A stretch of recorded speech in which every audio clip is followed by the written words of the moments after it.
Was the message clear enough from Jay Powell? I think so.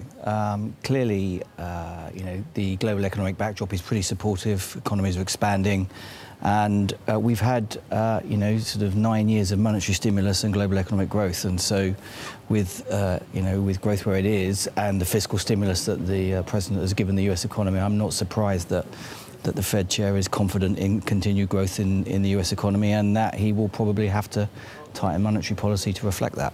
So if we saw a movement in 10-year yield. Will what we see in rate hikes from the Fed actually bring a lot more volatility, or do you think the markets are pretty much taking their stride?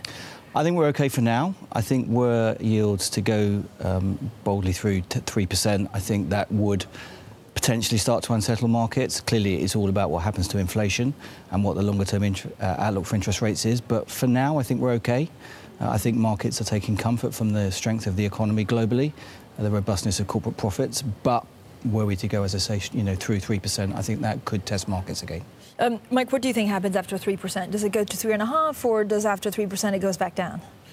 Well, I think that we're probably going to see a little bit of a period of consolidation over the next few months, because if you look at short positioning in the Treasury markets, it's still quite extended. I mean, it's coming back a little bit, but so we've been short Treasuries on the way up for yields, but from here I think there's potential definitely that we move sideways, potentially even a little bit of a pullback with bond yields coming down. Now look, on a 12 to 18 month view, I still think the bond yields are going to go higher. We can probably see the 10-year yield hit sort of 3.25, maybe even 3.5. But I don't think it's going to be in a straight line, and so I wouldn't be too concerned about bond yields rising very dramatically further from here, because yes, we've thought for the last year or so that they're going to do 4 rate hikes in 2018, but the market's now pricing 25% probability of that. There's a little bit further to go, but I don't think that much further on that side.